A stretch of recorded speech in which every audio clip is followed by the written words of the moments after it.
Bonjour tout le monde, j'espère que vous allez bien. Crypto Bro in the house, aka Kilitos. J'espère que vous êtes prêts à ce petit tutoriel au niveau des transactions dans la crypto. Alors, dans la crypto, il y a beaucoup de transactions qui se font par rapport à transférer d'un wallet à un exchange ou ça peut être à un DeFi wallet ou du compound. Alors, il y a plusieurs trucs qu'on peut faire. Ça peut être pour acheter des NFT. Alors, étant donné qu'il y a plusieurs différents modèles de transactions, il y a différentes plateformes, il y a différents currency, différents types de crypto-monnaies et différents blockchains, c'est très important de savoir comment effectuer des transactions sans perdre son argent. Oui, il y a beaucoup de gens qui perdent leur argent, leur crypto-monnaie lors des transactions et c'est par accident, par pur accident, par inadvertance ou par inexpérience. Et c'est ce que je veux démontrer ici parce que c'est important. Moi, je l'ai déjà vécu, je connais des gens qui l'ont déjà vécu et c'est très dommage de perdre des coins, de l'argent qui en plus prend de la valeur et qu'on peut jamais retracer. Je dois avouer que depuis que j'ai commencé dans la crypto, dans les derniers mois, il y a eu beaucoup de changements. Il y a différents systèmes qui maintenant reconnaissent l'adresse qui a été mise dans l'endroit pour faire la transaction. Exemple, cette adresse ici, vous voyez, ça c'est une adresse. Alors, si j'ai pas pris l'adresse du bon réseau, mais ça se peut que selon où ce que je vais faire la transaction, ils me disent attention, c'est pas la bonne adresse, assure-toi de prendre la bonne adresse. Mais il y a d'autres systèmes qui sont encore dans l'ancien modèle où ce que la transaction va passer quand même, elle va envoyer les fonds, mais les fonds arriveront jamais parce que l'origine, du point d'origine où ce que ça doit aller, mais les deux networks ne sont pas identiques. Comment on fait pour savoir? Exemple, l'ETH, c'est un réseau, c'est le réseau ERC20 quand on parle de ETH, ça veut dire des transactions sur l'Ethereum. Alors, on veut toujours s'assurer que si on fait une transaction avec l'ETH, on sélectionne le ERC20. Pourquoi? Parce que, exemple, si je choisis un autre réseau, vous voyez, c'est Deposit Network. Si je choisis un autre réseau, l'adresse va changer. Dans Binance, attendez, ouais, ça, understand, et voilà. Bon, l'adresse a changé. Alors, c'est plus la même adresse. Alors, c'est bien important. Ici, par contre, on a vu que l'adresse est restée la même. Dans le BSC, ça c'est le Binance Smart Chain. Alors, ça, c'est chose à reconnaître qui est quand même cool. Au niveau de l'ETH, on va juste pour être sûr, je pense que ça change ici. Attendez un instant.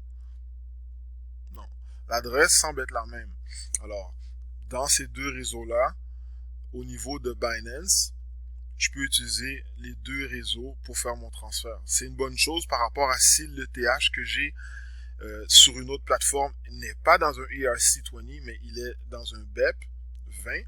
Mais là, je peux faire mon transfert dans Binance Smart Chain par rapport à de l'Ethereum. Je vais vous donner un exemple ici. Mettons, je veux faire un transfert. J'ai ici un compte dans Smart MetaMask qui est relié à mon Trust Wallet. Alors, ce que je dois faire, je viens copier l'adresse. Et si je veux faire un envoi, exemple, là, non, je suis allé dans Deposit, excusez. Withdraw. Je veux sortir de l'argent. Alors, je veux envoyer dans mon MetaMask. Alors, je viendrai ici. Après ça, on va taper ETH. Et voilà.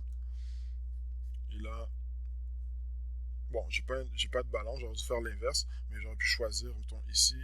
Boum. Et là, maintenant, je peux faire... Ah ben, j'ai un peu d'argent ici. Et... Non, ça, c'est les fees. Excusez-moi. Ça, c'est les frais. Les frais d'ETH. Ça, c'est une autre raison maintenant qu'il faut comprendre par rapport à l'ETH. Quand on fait des transferts sur le réseau de l'ETH, il y a toujours ce qu'on appelle des gas fees. Alors, ça, c'est pas la balance en tant que telle que je transfère. La balance que j'ai de disponible en ETH, c'est celle-là. Très peu d'ETH. C'est juste pour vous montrer un exemple. Et en effet, comme vous pouvez voir, il y a des gaz fees pour faire un transfert. Disons que je le fais à l'inverse. On va faire dans ce sens-là, étant donné que j'ai de l'ETH ici. On va faire deposit. Okay. On va voir un peu un exemple. Alors, moi, je vais faire du ERC20 parce que je sais que dans mon... comment ça s'appelle? Ah, excusez, c'est pas d'ETH. On va aller dans ETH. Alors, il faut faire attention encore une fois. Vous voyez, il faut choisir la bonne crypto-monnaie. Il faut choisir le ERC20. Et après ça, je peux prendre l'adresse. Bon, là, je sais que c'est mon adresse d'ETH, ERC20. ETH, ERC20. Et là, je vais dans MetaMask. Et là, je dis à mon MetaMask, OK, on a ça, on veut envoyer de l'ETH à notre adresse Binance pour faire du trading. Alors, je viens ici, je vais faire paste. Et là, mon adresse, elle est rentrée. Alors, je vérifie pour être sûr que c'est la bonne adresse. Comment je fais? Ben, je viens ici, je regarde. Ah, ok, c'est bon. Bon. Peut-être ça va me demander de recommencer. Ouais, ça va me demander de recommencer. Je le mets là. Vous voyez? Je suis obligé de recommencer juste pour s'assurer. Maintenant, qu'est-ce que je voulais vous montrer pour les gaz fees? Je voulais vous montrer à partir de MetaMask pour avoir une meilleure vue d'ensemble. Pourquoi? Parce qu'il y a la possibilité de changer le gaz fee avec l'ETH. Alors, c'est bien important. Quand je fais une transaction sur l'écosystème de l'ETH, ça veut dire n'importe quel autre coin à part l'ETH qui est sur l'ETH va me demander de l'ETH pour faire la transaction par rapport au gas fee que je dois payer, la transaction fee. Okay? Maintenant, je peux le changer, le gas fee. Je peux pas demander de payer moins cher. Ce qui va arriver, c'est que ça va prendre plus de temps à arriver à destination. Ou je peux dire au système, non, je vais payer plus cher. Qu'est-ce qui va arriver? C'est que ça va arriver beaucoup plus vite à destination. Alors, c'est un peu la raison pourquoi que je dis toujours, c'est bien d'avoir de l'ETH, parce que, dépendamment des coins que vous avez, il est fort possible que si vous ne faites pas attention, exemple du USDT qui est un stable coin, qui est sur le réseau de l'ETH, mais il est aussi sur le Omni, il est aussi sur le Tron et le Binance. Vous voyez, alors, le USDT, ça c'est parce que je connais les noms, là, il est sur différents blockchains. On peut le transférer sur différents blockchains. Ça, c'est le USDT Tether. Alors, si je veux transférer du Tether dans mon MetaMask ou je veux faire l'inverse, il faut que je m'assure que si j'envoie de l'ETH, pas du ETH, du Tether à partir de mon MetaMask, mais il faut que je m'assure de prendre un ERC20 et non le Omni ou le Tron Network. Okay? Alors, essentiellement, c'est ce que vous devez savoir. Si, exemple, je choisis de prendre le Tron Network ou le Omni, qu'est-ce qui va arriver? Pour du USDT, il faut que, de un, comme j'ai mentionné, que l'autre adresse, la provenance, l'origine, le point d'origine, ça soit aussi le même réseau. Mais au niveau des frais, ça va être beaucoup moins élevé. Je pourrais vous montrer un exemple rapidement avec Cardano. Ça sera pas bien long. Je vous montre ça, ça sera pas bien long. Attendez un instant. Il faut juste que je rentre dans mon compte.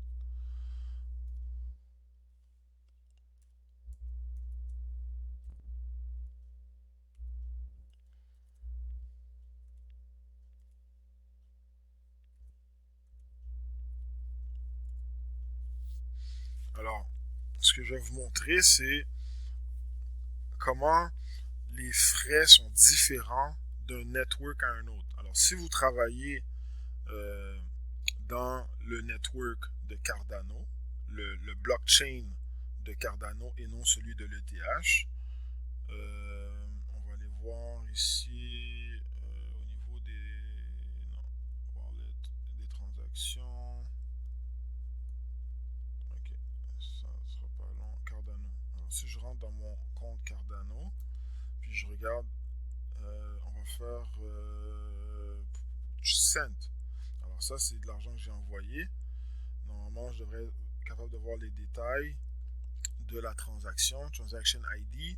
Ça, c'est des choses qui sont importantes à savoir quand que vous faites des transactions dans le blockchain, parce que vous avez des détails. Il y a toujours les détails de ce que vous faites.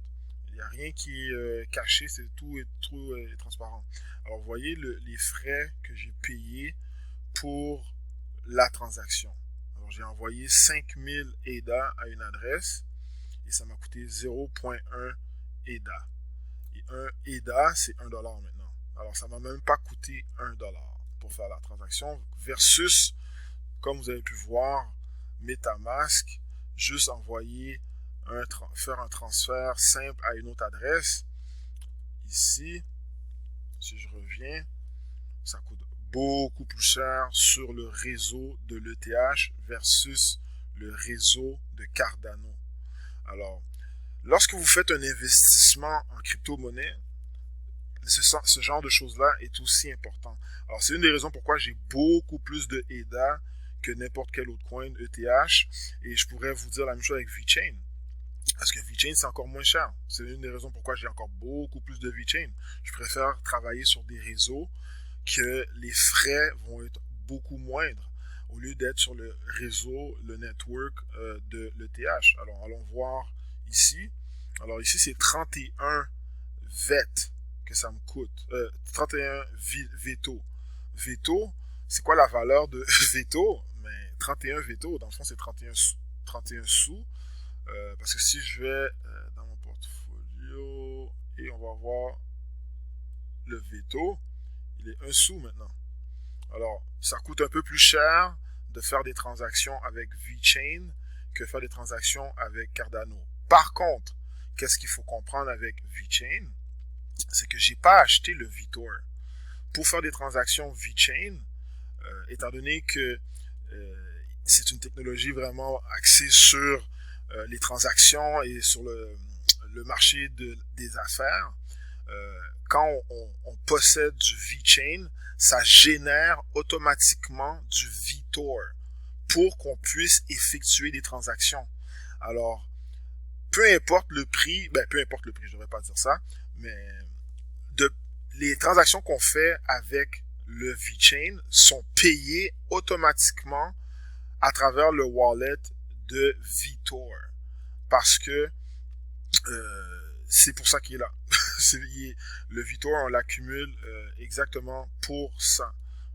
Si je retourne, retourner à mon portfolio, si on regarde ici, on peut voir Fee Transaction. Alors, à chaque fois que je fais une transaction de VeChain, mais systématiquement, vous voyez, Fee to Transact VeChain. Alors, il vient prendre les frais de ma banque de Vitor. Et le Vitor, comme je dis, je l'accumule automatiquement parce que j'ai du VeChain dans mon wallet. Aussi simple que ça. Alors, c'est des choses qu'il faut penser à considérer. Pourquoi j'utilise telle crypto? Qu'est-ce que je fais avec cette crypto-là? C'est quoi l'objectif? Oui, c'est vrai, on veut faire de l'argent, mais il y en a qui sont là pour du court terme, il y en a qui sont là pour du long terme. Moi, exemple, je suis là pour du long terme. Alors, c'est pour ça que j'essaie de réduire mes coûts. Alors, c'est pour ça que j'utilise beaucoup plus, maintenant, je devrais dire. Avant, j'utilisais beaucoup plus le réseau de l'ETH, mais j'ai un peu changé maintenant en connaissance de cause. Alors, je voulais vous expliquer un peu l'importance de bien comprendre les networks quand on transfère un coin d'un portefeuille à un autre ou d'un exchange à un autre. Il est important de s'assurer de prendre le bon network par rapport à l'origine, la provenance de où les coins viennent et où ça va aller. Les deux adresses doivent matcher. Il faut s'assurer de prendre le bon network comme ici présent avant de copier l'adresse et d'envoyer, exemple, dans un autre wallet pour faire le transfert. Alors, j'espère que vous avez compris. Si vous avez des questions, n'hésitez pas. Et yeah, that's it. Continuez à faire de bons investissements et des bons choix et surtout les bons coins par rapport à vos besoins et vos objectifs. Ciao, guys.